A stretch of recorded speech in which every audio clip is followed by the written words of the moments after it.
These days, very few homes are obeying God's command and doing everything according to His will. लेकिन आजकल बहुत थोड़े घराने हैं जो उसकी आज्ञा के अनुसार और उसकी इच्छा की पूर्ति के लिए काम करते हैं। But today the Lord has come to bring you all to His fold. लेकिन आज परमेश्वर हमें से हरेक को अपने झुंड में शामिल करने के लिए आए हैं। So my brothers, my sisters, इसलिए मेरे भाई और बहनों, to have a happy home, एक खुशहाल परिवार होने के लिए, as Saul accepted Jesus as his Savior, you also accept Him wherever you are sitting.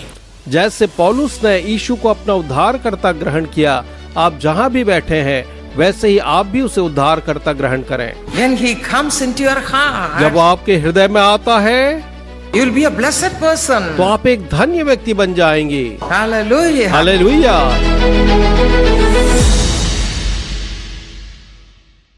Today we are going to see the message from Psalm 23. आज हम भजन संहिता 23 से संदेश को देखने जा रहे हैं। Every one of us know this song by heart. और हम में से हर एक जो है इस भजन को मुखाग्र जानता है।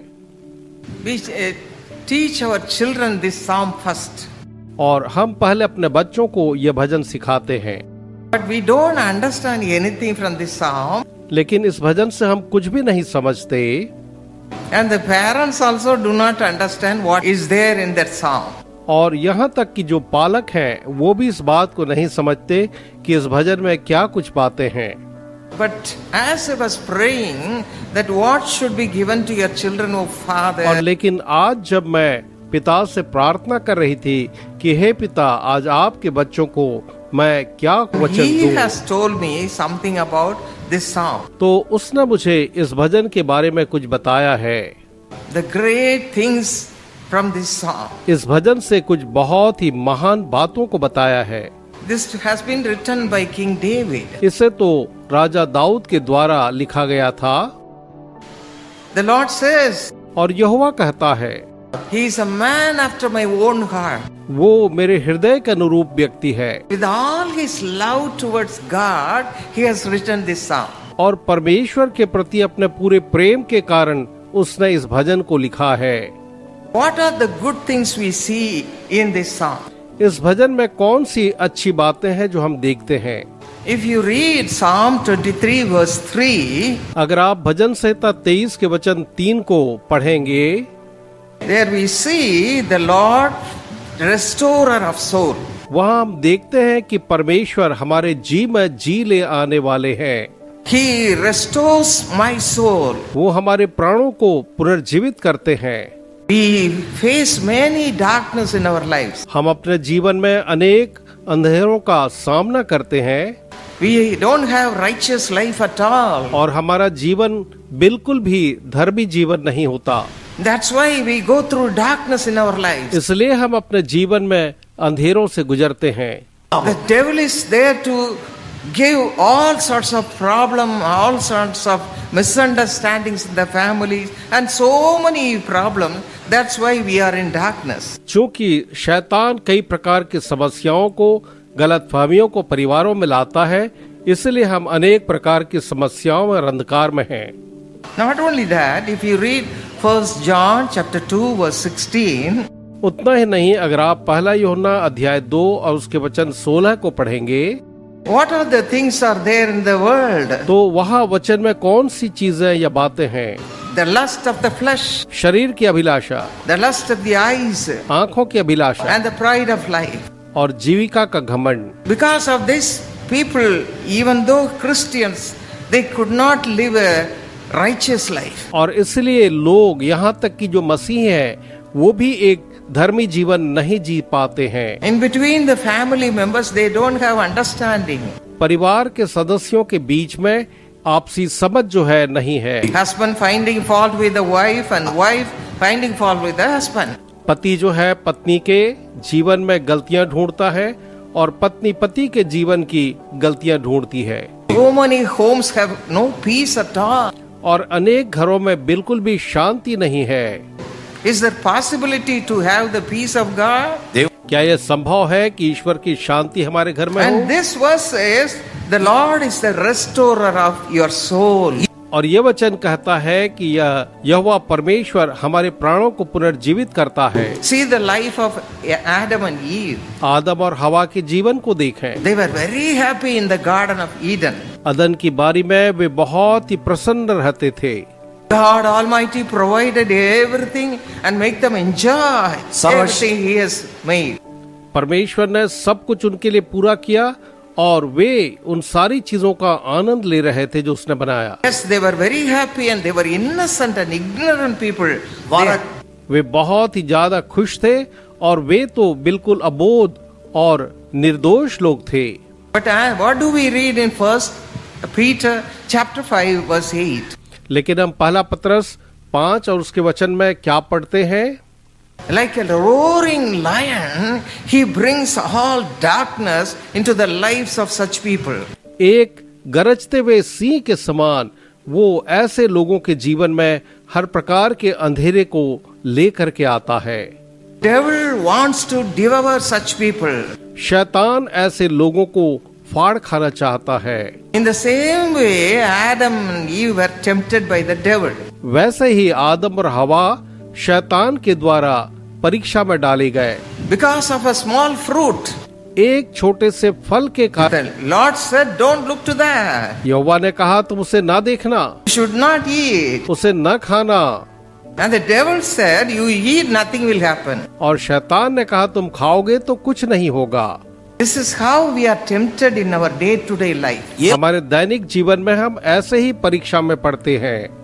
Because of that, we had to face so many difficulties in our own families, in our own personal life. और ऐसे ही कारण से हम अपने व्यक्तिगत जीवन में, पारिवारिक जीवन में कई प्रकार की समस्याओं का सामना करना पड़ता है। What they disobeyed God's commandment. उन्होंने तो यहोवा परमेश्वर की आज्ञा उल्लंघन किया। Because of that, they have to be sent out by the Lord Himself. और उसलिए स्वयं परमेश्वर को उन दोनों को अदन की बारी से बाहर निकालना पड़ा।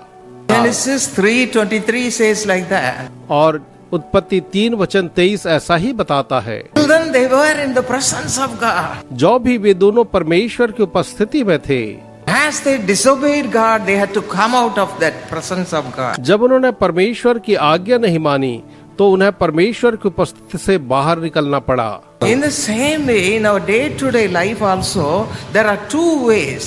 वैसे ही हमारे प्रतिदिन के जीवन में भी दो अलग अलग प्रकार के रास्ते हैं। Ephesians 2:3 says, इफिसियों 2 का वचन 3 कहता है, one is we disobey God in many things and become the children of wrath. एक तो यह कि हम कई बातों में परमेश्वर की आज्ञा नहीं मानते और हम क्रोध की संतान बन जाते हैं। But how to come out of that position? लेकिन उस अवस्था से हम कैसे बाहर निकलें? You may be asking how to come out of those dark ways. आप पूछ रहे होंगे कि कैसे उन अंधियारे रास्तों से हम बाहर निकल सकते हैं। We want to have a close communion with the Lord. हम प्रभु के साथ एक घनिष्ठ संबंध चाहते हैं। How nice it would be if every home accepts Jesus and do whatever He wants them to do. कितना अच्छा होगा अगर हर एक परिवार यीशु को ग्रहण करे और वही करे जो वो कहता है कि हम करें।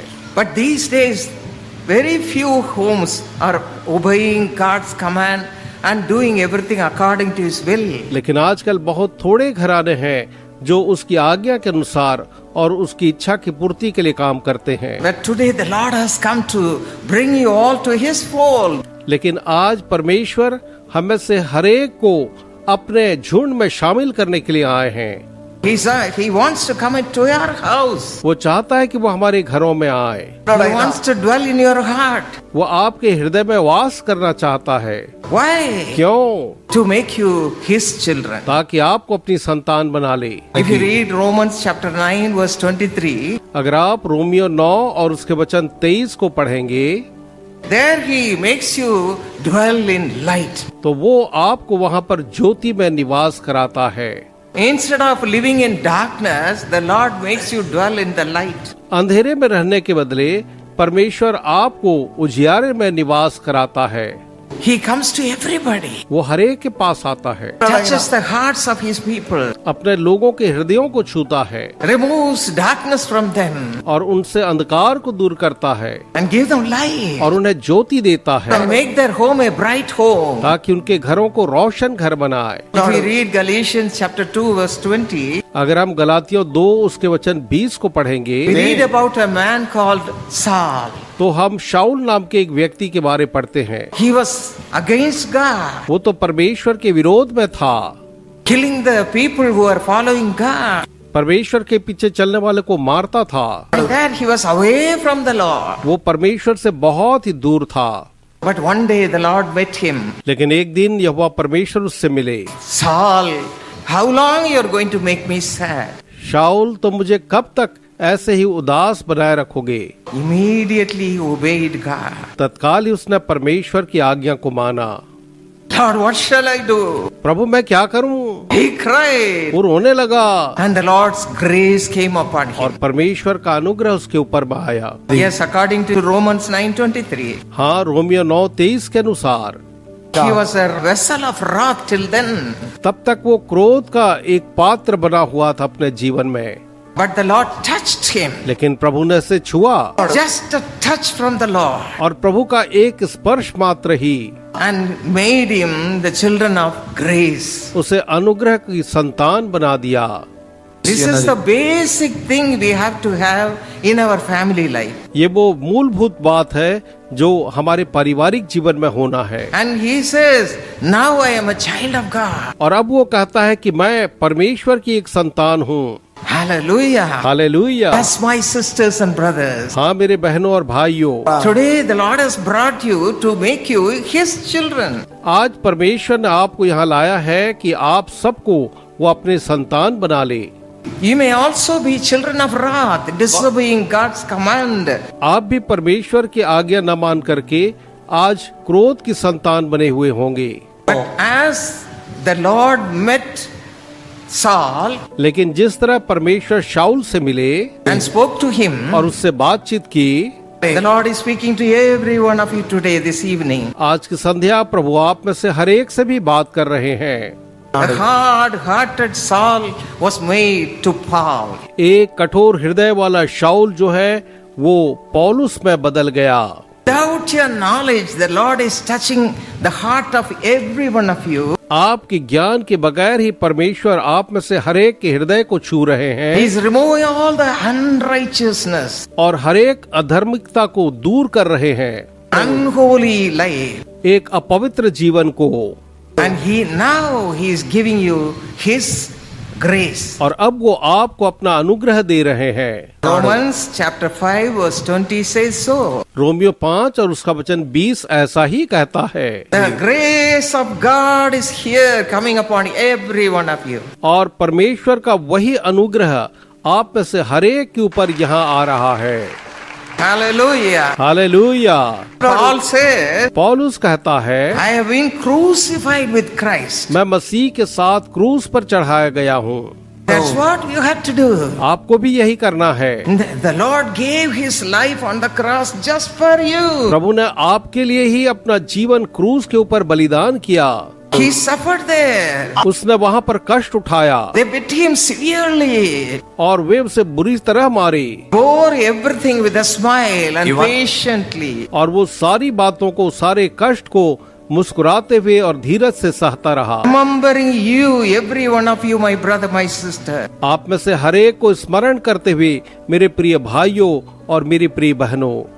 That's why he was worried about Saul. इसलिए वो शाऊल के लिए चिंतित था। When he met him, जब वो उससे मिला, he gave him the grace to become Paul. उसने अनुग्रह दिया कि शाऊल जो है पौलुस हो जाए। What a great blessing it is. ये कैसी बड़ी आशीष है। You may not be thinking about that in your heart. हो सकता आप इसके बारे में अपने हृदय में नहीं सोच रहे But हैं, as he met Saul, he has come this evening to meet every one of you. लेकिन जैसे वो शाऊल से मिला, आज की संध्या वो आप में से हर एक से यहाँ पर मिलने के लिए आए हुए हैं। Within your heart, tell the Lord, अपने हृदय के अंदर प्रभु से कहें, Lord, Prabhu ji make me your child right now. इसी घड़ी आप मुझे अपनी संतान बना लीजिए। All my unrighteousness, unholy living should be changed, Father. मेरे सारे अधर्म और अपवित्रता को पिताजी आप मेरे जीवन से दूर करिए। People say, some sisters will come and say, I am saved, I am doing God's work. कुछ बहनें आकर के कहती हैं, मैंने उद्धार पाया है, मैं परमेश्वर का कार्य कर रही हूँ। But my husband is not saved. लेकिन मेरा पति उद्धार नहीं पाया है। Today the Lord is touching every such people.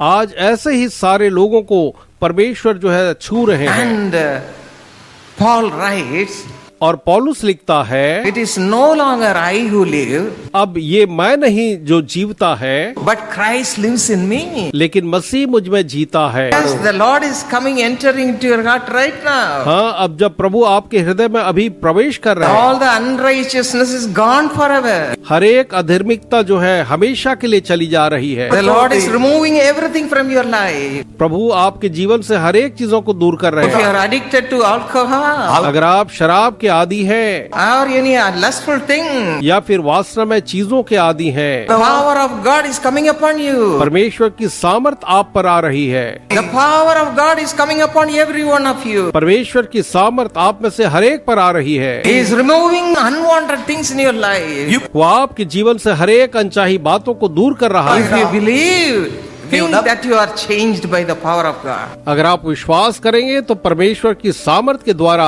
आप बदल जाएंगे। That's why Paul said when he was changed, इसलिए जब पौलुस बदल गया तो वो कहता है, it is no longer I who live, अब ये मैं नहीं जो कि जीता है, but Christ lives in me. पर मसीह मुझ में जीता है। He touches our hearts, वो हमारे हृदयों को छूता है, hard hearts, हमारे कठोर हृदयों को, unrighteous hearts, हमारे अधर्मी हृदयों को वो छूता है, and He makes us dwell with Him. और वो हमें अपने साथ रखता है। He comes and dwells in us, in our heart. वो आकर के हम में हमारे हृदयों में रहता है। This is called salvation. यही तो उद्धार कहलाता है। I know that God is touching every one of you this evening time. मैं जानती हूँ कि हर एक को आज इस समय प्रभु जो है छू रहे हैं। Hallelujah. Hallelujah. He says, I live by faith in the Son of God. वो कहता है कि मैं परमेश्वर के बेटे पर विश्वास के द्वारा जीता हूँ, who loved me and gave himself for me. जिसने मुझसे प्रेम किया और अपने आप को मेरे खातिर बलिदान कर दिया। This is the restoration of our soul. यही तो हमारे प्राणों का जी में जी आ जाना होता है। So my brothers, my sisters, इसलिए मेरे भाई और बहनों, to have a happy home, एक खुशहाल परिवार होने के लिए Christ will go home. Christ आपके परिवारों में जिए। Every one of you who is here should give your heart to the Lord. और इसलिए आप में से हर एक को अपना हृदय मसीह प्रभु को देना है। As Saul accepted Jesus as his savior, you also accept him wherever you are sitting. जैसे पौलुस ने यीशु को अपना उद्धारकर्ता ग्रहण किया, आप जहाँ भी बैठे हैं वैसे ही आप भी उसे उद्धारकर्ता ग्रहण करें। Tell him, I don't want any darkness in my life anymore. आप उससे कहें, प्रभु जी अब मुझे अपने जीवन में कहीं भी कोई भी अंधकार नहीं चाहिए। What a loving God we have. हमारे पास कितना प्रेमी परमेश्वर है मेरे प्रियो। When he comes into your heart, जब वो आपके हृदय में आता है, you will be a blessed person. तो आप एक धन्य व्यक्ति बन जाएंगे। Hallelujah. Hallelujah. All his blessings will come into your home. और उसकी सारी आशीषें आपके घर में आ जाएंगी।